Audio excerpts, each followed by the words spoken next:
आज हमारे कार्यालय में भारतीय जनता पार्टी जम्मू कश्मीर के प्रवक्ता जी सिसोदिया जी आपसे एक अहम मुद्दे पर चर्चा करेंगे। तो ज़्यादा ना बोलते हुए मैं सीधा अब जी से विनती करूँगा कि अपनी बात आपके सामने रखें। बहुत बहुत धन्यवाद आपका बलबीर जी। देखिए, आज मित्रों जो विषय है ना, ये बहुत ही गंभीर विषय है और इस विषय के ऊपर मैं एक चीज चाहूंगा, मैं आप सबसे एक रिक्वेस्ट करता हूँ, आपके जितने भी चैनल से हम लोगों को आज देख रहे हैं, लेकिन शायद मैंने आज तक ऐसी अपील कभी नहीं की होगी। आज मैं ये अपील करूंगा कि आप जो लोग भी खासकर इस वीडियो को देखेंगे या इस प्रेस रिलीज को देखेंगे, इस वीडियो को आप मैक्सिमम से मैक्सिमम शेयर करें। मैंने आज तक कभी ऐसा नहीं कहा, लेकिन आज मुझे लगता है कि जो एक हम बड़ा इंपॉर्टेंट और बड़ा गंभीर विषय है, जिसे लेकर नशे के खिलाफ और चिट्टे के खिलाफ जो मैं आज एक नई मुहिम हम यहाँ से शुरू कर रहे हैं, उसके लिए मैं आप सबकी साथ चाहूंगा कि आप सबके सब लोग, हम सोचते हैं क्या कर सकते हैं इस नशे की लड़ाई के खिलाफ, तो आप सिर्फ इतना काम तो कर सकते हैं कि इस वीडियो को जितने लोग हो सके मैक्सिमम लोगों तक पहुंचाएं। इसके लिए मैं रिक्वेस्ट करूंगा कि मेरे वीडियो को जब आप देखते हैं तो 10 लोगों तक पहुंचाएं और कम से कम जितने ग्रुप हो सकता है, ताकि हम तो अपनी जगह पर लड़ाई शुरू करें, बाकी जिसने जो करना है वो अपना अपना दायित्व निभाएगा। देखें, आज का ये बड़ा गंभीर विषय चिट्टे का लेकर, और चिट्टे को लेकर जो आज से एक दिन पहले, अगर आपको पता होगा, बलोल खड्ड, जहां पर ये नशा तस्कर जितने हैं वो मैक्सिमम अबंडेंस में पाए जाते हैं, जिनके पिछले दिनों भी वीडियोस बने हैं, काफी चैनल्स ने, आप जैसे लोगों ने इनको हाईलाइट करने की कोशिश किया, लेकिन ये बहुत बड़ा गैंग है। और ये बात आप समझिए, ये अकेले नहीं है, इनके साथ बहुत सारे लोग मिले हुए हैं। चंद पैसों की खातर, चंद रुपयों की खातर अपना दीन ईमान जो लोग बेचते हैं, ऐसे लोगों के खिलाफ आज मुझे लगता है हम सबका दायित्व बनता है कि हम ये कार्रवाई शुरू करें। और मैं अपने सभी मीडिया बंधुओं से रिक्वेस्ट करूंगा कि इस वीडियो के ऊपर जरूर अंत तक इस चीज को आगे तक लेकर जाएं और आप लोग भी अंत तक इसे सुनें। देखिए, सबसे पहली बात क्या आती है कि चिट्टा बेचने वाले लोग जो हैं, इनका कोई धर्म नहीं है, ये बात याद रखिएगा। किसी धर्म विषय के साथ जोड़ के मत इसे देखिए। जो कोई भी चिट्टा बेचता है, ना तो वो हिंदू है, ना वो मुसलमान है, ना वो सिख है, ना वो ईसाई है, वो केवल और केवल एक नशा तस्कर है जो पैसों की खातिर कुछ भी बेच सकता है। और ऐसे लोगों को मुझे लगता है सबक सिखाने का एक टाइम आ चुका है, क्योंकि दोस्तों ये लड़ाई छोटी मोटी नहीं है, ये लड़ाई बहुत बड़ी है। इसके अंदर क्योंकि पैसा इतना इन्वॉल्व है कि बड़े बड़े लोग भी इसके अंदर इन्वॉल्व है। लेकिन जब हम मीडिया में, और खासकर भारतीय जनता पार्टी जब किसी बीड़े को उठाती है तो उसके आखिर तक उसे पहुंचाती है। आज मेरे साथ बलबीर राम रतन जिस प्रेस कॉन्फ्रेंस में जो हम लोग बीड़ा उठाने जा रहे हैं कि नशा तस्करों को उनके आखिरी इंजाम तक पहुंचाएंगे, क्योंकि हम ये जानते हैं कि ये नशा तस्कर, इसका अगला शिकार मेरा बच्चा भी हो सकता है, आपका बच्चा भी हो सकता है, आपकी बेटी भी हो सकती है, मेरी बेटी भी हो सकती है, आपकी बहन भी हो सकती है, आपका भाई भी हो सकता है। इस नशे से कोई बचेगा नहीं, जिस तरह से नशा जो है फैल रहा है दिन बर दिन। दोस्तों, पुलिस अपना दायित्व निभा रही है, और मैं बताना चाहता हूं कि जो परसों का अनफॉर्चुनेट इंसिडेंस हुआ, जिसके अंदर हमारे 3 पुलिस ऑफिसर्स को लगी, एक पुलिस ऑफिसर को तो इतनी गंभीर चोटें आई कि उन्हें रात के समय हेलीकॉप्टर से या कहीं से उनको शिफ्ट करना पड़ा पंजाब में, और उनकी हालत इस समय गंभीर है। इसके अलावा 2 और ऑफिसर्स थे जिन्होंने इन्हीं नशा तस्करों से लोहा लेते हुए अपने आप को, उनको चोटें ली है। ये सभी की सभी पुलिस की जगह पर तो अपनी निभा रहे हैं, लेकिन हम लोग अपना दायित्व कैसे निभाएं? इस प्रेस कॉन्फ्रेंस में मेरे साथ, क्योंकि इसके अंदर जो मेडिकल एस्पेक्ट है उस पर डॉक्टर ताहिर चौधरी भी रहेंगे मेरे साथ, डॉक्टर ताहिर चौधरी भी यहाँ पर रहेंगे। देखिए, मैं जो बात आपसे कह रहा था, अब दायित्व कहां से बनता है? नशा तो फैलेगा, नशा तो है और नशा बिक भी रहा है, लेकिन हम लोग क्या कर सकते हैं? सबसे पहला जो काम बनता है वो माँ बाप का बनता है, माता पिता का बनता है कि आप पूरी तरह से आप एक नजर रखें अपने बच्चों के ऊपर। अगर आपको अपने बच्चे थोड़े भी इधर उधर या कुछ ऐसा करते नजर आते तो पहले काउंसलिंग करें, फिर उनको कम से कम देखें इनका साथ कौन सा है, कहीं ऐसा तो नहीं आपको पता ही ना हो और आपके बच्चे नशे में लग गए हों। ये चीज सोचने वाली बात है, क्योंकि मेरे खुद के अपनी जान पहचान में ऐसे कई लोग हैं जिनके बच्चे दुनिया से चले गए और उनको बाद में पता लगा कि हमारा बच्चा नशा करता था।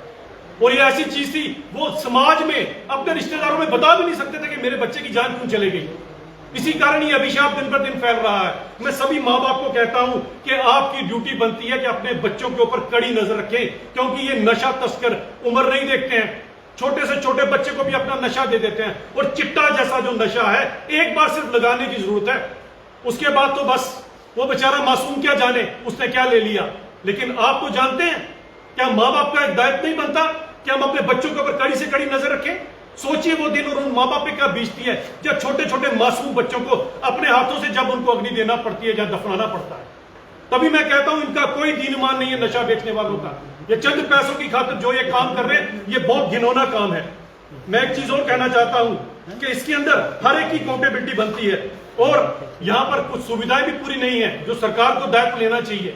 यहाँ पर कल की डेट में भी मैंने देखा कुछ पॉलिटिकल पार्टी इसके ऊपर भी सियासत करना शुरू हो गई, कुछ इसे धर्म विशेष के साथ जोड़ना शुरू हो गए और ऐसे ऐसे मंत्री जिनसे अपने जंगल तो संभाले नहीं जा रहे, आधे से ज्यादा जंगलों में आग लगी पड़ी है, ऐसे ऐसे मंत्री और ऐसे ऐसे लोग जो क्या कहते हैं किस किस पॉलिटिकल पार्टी से ताल्लुक रखते हैं और उनके क्या बैकग्राउंड रही है, किस किस केसों के ऊपर उनको लोग गवर्नमेंट ने धरा था, ऐसे लोग भी इसके ऊपर सियासत कर रहे हैं। इसीलिए सियासत से बाज आए और मैं इन सभी जो पॉलिटिकल पार्टीज इनके नेताओं को आगाह करना चाहता हूं कि इसके ऊपर कभी भी धर्म बीच में ना लेकर आए, क्योंकि नशा बेचने वाले का कोई धर्म नहीं होता, केवल पैसा ही उसका धर्म होता है।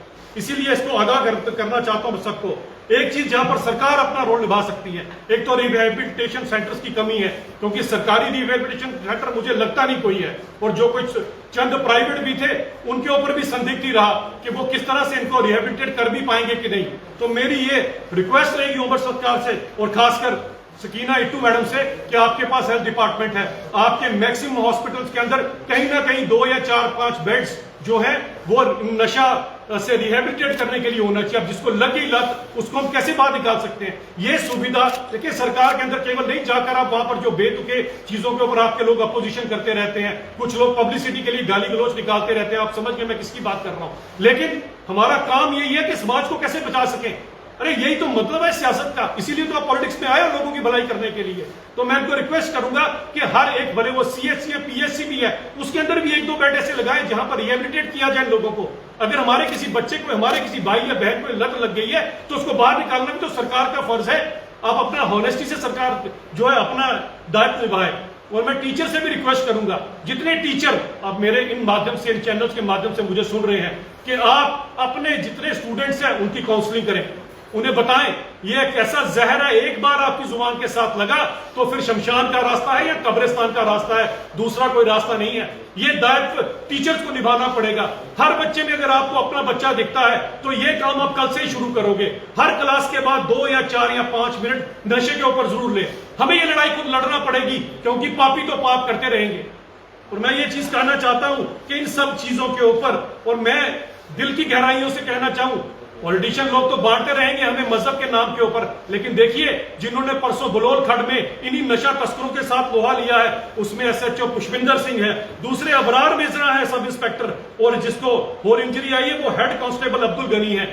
ये पुलिस वाले अपना मजहब देखकर नहीं बल्कि लोगों के लिए काम कर रहे हैं। और मैं ऐसे पॉलिटिशियंस को जिनको इसमें भी सियासत सूझती है उनको मैं कहता हूं थोड़ी शर्म करें, कम से कम इन पुलिस वालों से ले कि उन्होंने मजहब ना देखा, लेकिन तीनों ने मिलकर इन नशा तस्करों के खिलाफ लोहा लिया। और कितनी कैसी घड़ी रही होगी जब वो चंद पुलिस वाले इन दर्जन भर नशा तस्करों के साथ अकेले लोहा ले रहे थे। हम उन पुलिस वालों के साथ खड़े हैं और मैं पुलिस वालों को भी ये रिक्वेस्ट करना चाहता हूं कि वो भी इस चीजों को, खासकर अपने एसएचओ को डायरेक्शन जरा दें कि अगर आपके एरिया के अंदर जगदम से कोई अमीर हो रहा है, जगदम से चले, किसी की लॉटरी लगे दूसरी बात है या कोई और तरीका होगा, लेकिन अगर जगदम से ही किसी के पास पैसे आ रहे हैं तो कहां से आ रहे हैं, ये भी एक एस्पेक्ट हो सकता है। इसके अंदर पुलिस को आगाह होना पड़ेगा इन सब चीजों के लिए। और मैं पुलिस को कहना चाहता हूं, उस नशे की लड़ाई के लिए आपको आम पब्लिक को इन्वॉल्व करना पड़ेगा, आपको यहां पर होर्डिंग्स लगाना पड़ेगी, आपको ऐसे नंबर रखना पड़ेंगे जहां से कोई भी आप तक इंफॉर्मेशन पहुंचा सके और उस इंफॉर्मेशन को अपने तक रखकर उस इंफॉर्मेशन के ऊपर कार्रवाई की जाए। ऐसा ना उस इंफॉर्मेशन का भी कहीं मिसयूज हो जाए, क्योंकि मानो ना मानो ये कहीं ना कहीं हर जगह पे घुसे हुए हैं नशे वाले। और मैं ये कहना चाहता हूं कि पुलिस अपना दायित्व निभा रही है, हम इनके साथ खड़े हैं, भारतीय जनता पार्टी इनके साथ खड़ी है, लेकिन हर जनमानुस को इस नशे के खिलाफ, इस चिट्टे वालों के खिलाफ, जब तक आखिरी चिट्टे वाला भी यहां पर है, आप सबके सब संकल्प लें कि हम आराम से नहीं बैठेंगे, क्योंकि अगला शिकार आपका खुद का बच्चा भी हो सकता है, याद रखिएगा ये बात। अब मैं मेडिकल एस्पेक्ट के ऊपर डॉक्टर साहब से रिक्वेस्ट करूंगा कि इस नशे का मेडिकल साइड इफेक्ट रहता है, उस पर जरा रोशनी डालें। देखिए आज की बीसी बहुत इंपॉर्टेंट थी और मैं आप सबसे माफ़ी भी चाहूँगा कि मैं थोड़ा लेट हो गया। जम्मू कश्मीर में नशा इस तरह से बढ़ रहा है, हम सुना करते थे कि पंजाब को उड़ता पंजाब कहा जाता है, तो मुझे लगता है आज के टाइम पे जम्मू भी पीछे नहीं है। रोज़ हम लोग बच्चे खो रहे हैं, जैसे अभिजीत जी ने कहा, अभी 2-3 दिन पुरानी जो घटना का भी जिक्र किया गया, हमारे पुलिस के ऑफिसर्स, मुझे कहने में कोई हर्ज नहीं होगा कि जिस तरह से वो क्रिटिकली इंजर्ड हुए और उसके ऊपर भी बाद में सियासत की गई। इस पर सियासत करने की ज़रूरत नहीं है, और स्पेशली मीडिया के लोगों की भी हमें ज़रूरत है।